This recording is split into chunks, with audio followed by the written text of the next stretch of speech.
Pessoal, bom dia. Estamos vivendo uma situação atípica no nosso mundo. Todos, estamos sabendo disso. Isolamento social, nesse momento, se faz muito necessário. É para o nosso próprio bem. Mas nem por isso vamos deixar de ter nossas aulas. A escola Chapeuzinho Vermelho contactou com nós, professores, para que pudéssemos estar realizando essas aulas de forma EAD, ou seja, à distância, online. E, nesse momento, eu estou aqui para gravar para vocês essa mensagem e passar para vocês algumas atividades. Ontem eu fiquei o dia inteiro preparando e gostaria que vocês levassem a sério, porque é conteúdo a ser estudado. Nós vamos, quando retornarmos, em breve, nós vamos fazer uma revisão desses conteúdos, mas vocês já terão por base alguma noção do que nós iremos revisar. Então é preciso que vocês levem a sério, que vocês façam as atividades, assistam aos vídeos que nós, professores, estamos enviando para vocês. Eu baixei alguns vídeos referente ao conteúdo e ao livro de vocês. Então eu gostaria que vocês levassem a sério mais uma vez e fizessem as atividades. Então vamos lá. O 6º ano eu separei as atividades de história, tá? Tudo que eu vou falar agora é relacionado às atividades de história. Para o 6º ano, o assunto é Mesopotâmia. E vocês vão assistir ao vídeo sobre a Mesopotâmia, a explicação que o professor do vídeo está dando sobre a Mesopotâmia, e vão realizar as atividades do livro da página 76 até a página 85. Qualquer dúvida, vocês já terão um contato e poderão contactar conosco, tá certo? 7º ano vai falar sobre as grandes navegações. O conteúdo está no livro da página 8 à página 27, porque no 7º ano nós começamos utilizando o livro as páginas mais à frente. Nós falamos do Renascimento, já falamos disso, que está o assunto mais à frente. Então voltamos agora para a página 8. 8º ano, nós vamos falar sobre as revoluções industriais, a Revolução Industrial. A Revolução Industrial, o assunto está no livro de vocês, da página 29 à página 39. E o 9º ano vai falar sobre a República Velha. Nós já tínhamos iniciado o assunto, já tínhamos conversado, feito até exercícios, e agora eu peço que vocês releiam o material do livro e façam os exercícios da página 8 à página 41. Todos esses assuntos tem nas aulas vídeos que estão sendo enviadas para vocês, tá certo? Muito obrigado e fiquem com Deus.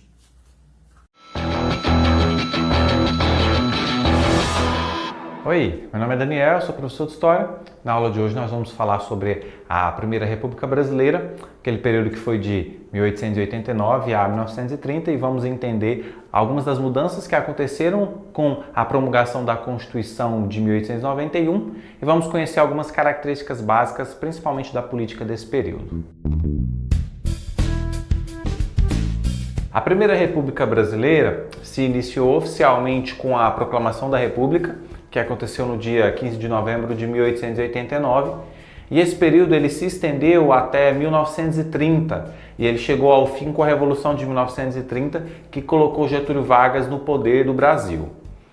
Desse período da Primeira República, nós podemos fazer a distinção de dois períodos. O período inicial, de 1889 a 1894, conhecido como República da Espada, em que o Brasil foi governado por dois militares, Marechal Deodoro da Fonseca e Marechal Floriano Peixoto, e o outro período de 1894 a 1930, que foi iniciado com o governo de Prudente de Moraes. Esse período da Primeira República, ele também é conhecido por outros nomes. Esses outros nomes, eles não são muito utilizados pelos historiadores. O termo mais utilizado é de fato Primeira República. Mas esses outros nomes que são utilizados para se referir a esse período são a República Velha, República Oligárquica e a República dos Coronéis. As mudanças políticas que aconteceram no Brasil com a proclamação da República, que realizou essa transição da monarquia para a República no nosso país, de uma certa forma se consolidaram a partir da promulgação de uma nova Constituição. E essa nova Constituição ela foi promulgada em fevereiro de 1891. A Constituição de 1891 ela trouxe algumas mudanças muito importantes para a política, para o cenário político do nosso país. E os principais pontos da Constituição de 1891 eu resumi aqui para a gente poder ter uma rápida impressão sobre ela. A primeira grande mudança, então, que aconteceu com a Constituição de 1891 foi o federalismo. O federalismo é um sistema político que era demandado no Brasil por algumas províncias já havia bastante tempo. Desde o período do primeiro reinado e do período regencial já haviam demandas federalistas em diferentes partes do Brasil. E o federalismo, ele basicamente concedia uma autonomia que os estados até então não possuíam. A primeira mudança sensível que aconteceu com o federalismo no Brasil foi a troca do nome. As províncias elas passaram a se chamar estados.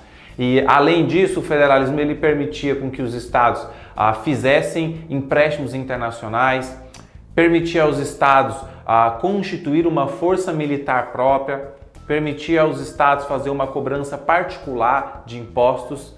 Enfim, essa foi a primeira mudança então que aconteceu no Brasil com a Constituição de 1891. Outra mudança foi a determinação do presidencialismo para o nosso país. O presidente foi escolhido como o representante, o chefe máximo do executivo no Brasil, e o presidente ele seria eleito em eleições diretas e o presidente vitorioso era eleito para um mandato de 4 anos. Outras mudanças importantes que aconteceram nesse período foram instituições do período monárquico, elas foram abolidas. E aí eu consigo destacar a abolição do Conselho de Estado, a abolição do poder moderador, que representava a figura do imperador no Brasil, e o fim do Senado vitalício. Além disso, nós tivemos determinado no Brasil o sufrágio universal masculino, ou seja, a partir da Constituição de 1891, todos os cidadãos do sexo masculino que tivessem mais de 21 anos, que fossem alfabetizados, que não fossem soldados rasos e que não fossem mendigos, tinham direito ao voto no Brasil. A Constituição de 1891 ela não contemplou as mulheres com direito ao voto. E por fim, última mudança de destaque que aconteceu no Brasil com a nova Constituição foi a separação do Estado e da Igreja, e o Brasil assim se transformou em um Estado laico. A primeira República Brasileira, em todo o seu período de extensão, que vai de 1889 a 1930, pode ser organizada da seguinte maneira que eu fiz aqui.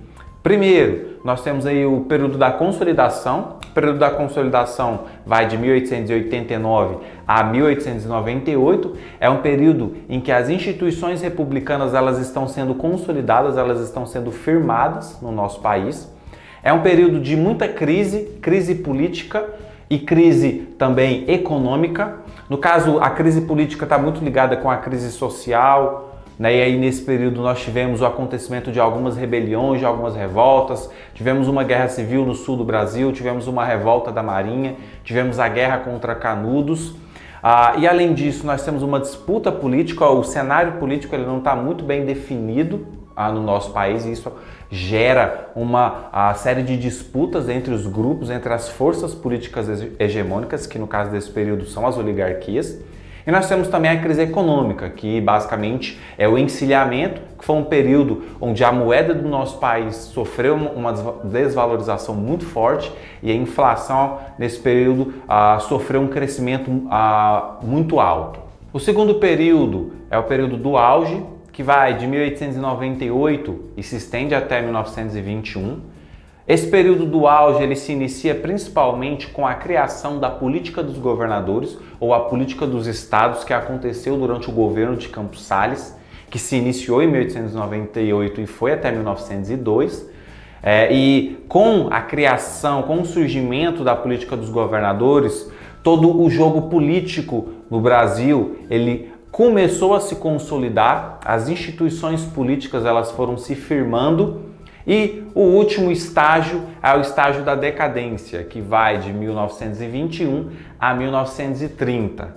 Esse já é um período de crise política muito grande no Brasil, onde a entrada de novos atores políticos em todo esse cenário da política brasileira desestabilizou o jogo político que existia entre as oligarquias hegemônicas, e esse período da decadência ele se consolidou com a Revolução de 1930, onde a oligarquia do Rio Grande do Sul realizou o golpe conhecido como Revolução de 30, derrubou, impediu a tomada de Júlio Prestes, que havia sido eleito presidente nas eleições de 1930, e colocou Getúlio Vargas no poder do Brasil. A respeito do período da Primeira República Brasileira, algumas características muito básicas desse período são, primeiro, a existência do federalismo, que, conforme eu acabei de falar, foi imposto no Brasil a partir da Constituição de 1891 e era uma demanda de longa data no nosso país. A respeito do federalismo, a gente só precisa fazer uma observação muito importante. A aplicação do sistema federalista no Brasil ele não funcionou da mesma maneira como surgiu nos Estados Unidos, que é basicamente um ultrafederalismo. O federalismo no Brasil ele tinha algumas restrições muito grandes e essas restrições elas resguardavam o poder da União sobre os estados. Então os estados eles tinham um certo grau de autonomia, mas eles ainda estavam sujeitos ao poder do Estado e o Estado brasileiro, a União nesse caso, tinha prerrogativas muito importantes para manter esses estados sob controle. No aspecto econômico, a economia do Brasil era uma economia agroexportadora e a economia do Brasil ela tinha uma grande dependência do café, era o nosso principal produto e por isso uma grande fatia da nossa produção de riquezas vinha da exportação do café. Nas questões políticas, todo o jogo político e o poder político do nosso país estava concentrado nas oligarquias locais. As oligarquias locais eram pequenos grupos políticos que tinham o seu poder político baseado na sua riqueza, vindo principalmente das suas propriedades rurais. Então essas oligarquias elas controlavam toda a política do nosso país.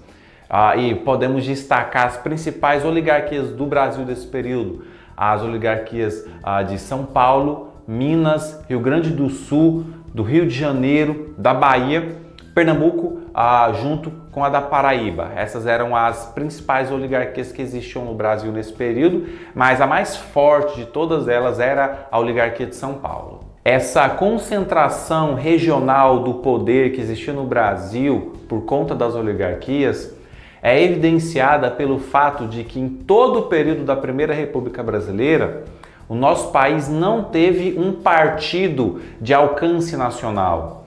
Todos os grandes partidos que existiam no Brasil eram partidos que tinham alcance, que tinham influência regional e que a partir do jogo político conseguiam reger o funcionamento da política no nosso país.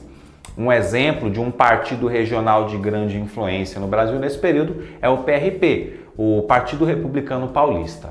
Outras características muito importantes da política brasileira durante o período da Primeira República era a existência do coronelismo, do mandonismo e do clientelismo.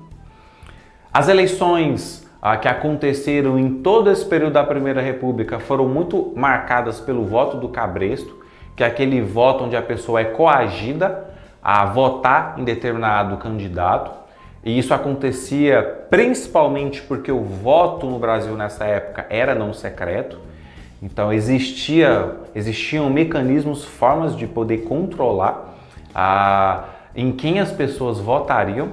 Além do voto de cabresto, nós temos também a existência de fraudes. Todo o período da Primeira República, as eleições que aconteceram nesse período foram marcadas por fraudes. E essas fraudes elas aconteciam a partir da manipulação, da adulteração das atas eleitorais. E esse período também ele é caracterizado pelo desrespeito aos direitos sociais.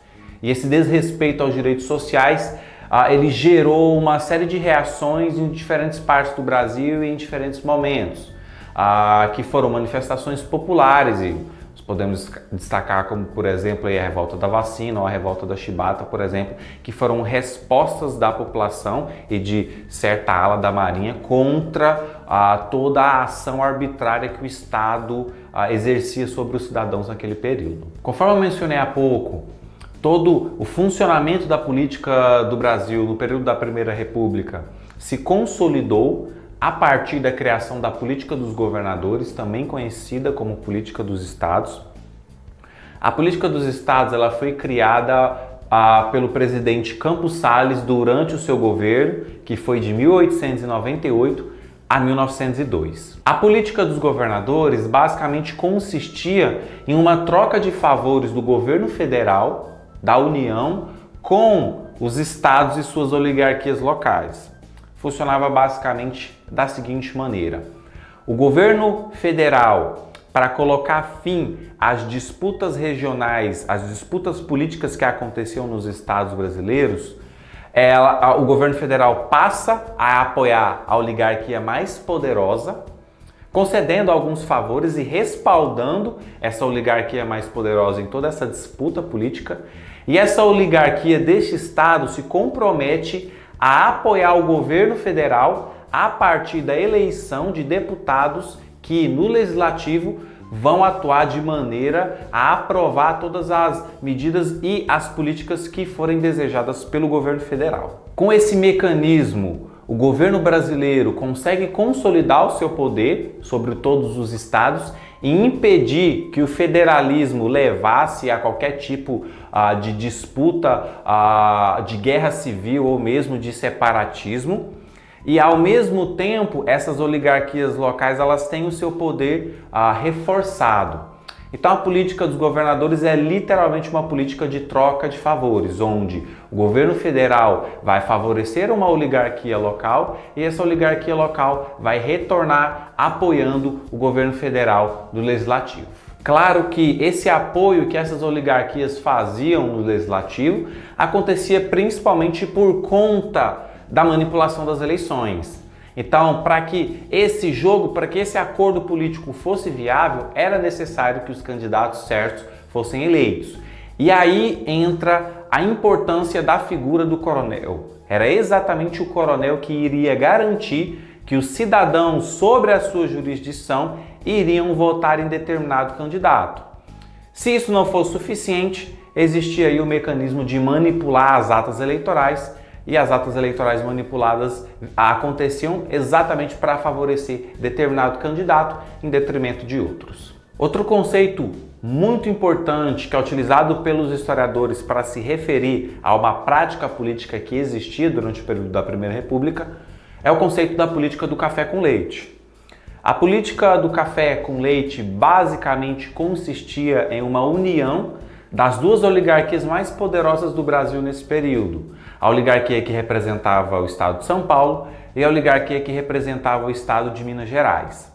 Essas duas oligarquias, elas se uniram e essa união basicamente funcionava em que eles se comprometiam a realizar um revezamento no apoio dos candidatos à presidência do Brasil. Então, em determinado momento, um candidato apoiado pelo estado de São Paulo seria lançado com a candidatura à presidência e em outro momento seria lançado um candidato apoiado pela oligarquia de Minas Gerais. Esse conceito é utilizado para explicar a predominância da eleição, da vitória de candidatos, principalmente de candidatos que eram apoiados pelo estado de São Paulo. No entanto, a gente precisa fazer uma observação muito importante sobre o conceito da política do café com leite. Esse conceito ele vem sofrendo algumas críticas dos historiadores, porque os historiadores apontam que, apesar da política do café com leite ser uma prática que aconteceu durante o período da Primeira República, essa prática não aconteceu em toda a extensão da Primeira República. Então, essas críticas elas vêm exatamente para levantar essa questão de que a política do café com leite ela existiu em determinados momentos da Primeira República, mas ela não explica a totalidade dos presidentes desse período. Então, ao longo do período da Primeira República, as duas oligarquias de São Paulo e de Minas Gerais, em determinado momento, elas vão entrar em choque e em outros momentos o candidato que eles apoiaram não foi eleito. Então, só para poder exemplificar essa questão de que a política do café com leite ela não teve validade ou ela não funcionou durante todo o período da Primeira República, nós podemos destacar, por exemplo, a eleição de Hermes da Fonseca. Hermes da Fonseca era um candidato que não era apoiado por São Paulo e era apoiado por Minas Gerais. O candidato apoiado por São Paulo era Rui Barbosa e ele perdeu nessas eleições. E outro exemplo vai ser para a vitória de Júlio Prestes. Júlio Prestes era o candidato apoiado por São Paulo e o outro candidato, que era Getúlio Vargas, era apoiado por Minas Gerais. Então esses dois exemplos nós podemos utilizar para a gente poder perceber que realmente em determinados momentos essa união entre São Paulo e Minas Gerais ela não aconteceu. Para finalizar a nossa aula, cabe mencionar que o período da Primeira República, em toda a sua extensão, foi um período caracterizado por inúmeras revoltas populares, revoltas de civis e revoltas de grupos também militares. Naturalmente, essas revoltas manifestavam a insatisfação tanto da população quanto dos grupos militares, quanto em relação à política que existia nesse período.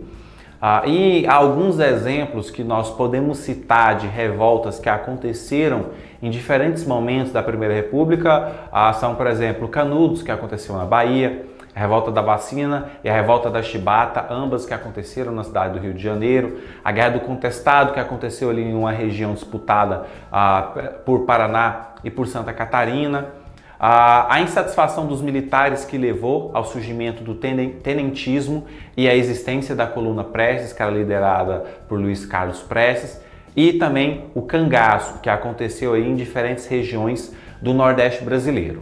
Então, pessoal, essa foi a nossa aula de hoje. Eu espero que vocês tenham gostado. Não se esqueçam de estarem curtindo, compartilhando o nosso vídeo, também se inscrevam no nosso canal. Se vocês tiverem alguma dúvida, nós vamos deixar aqui na descrição do vídeo alguns links para vocês poderem estar consultando depois. Eu espero ver vocês na próxima aula. Até mais!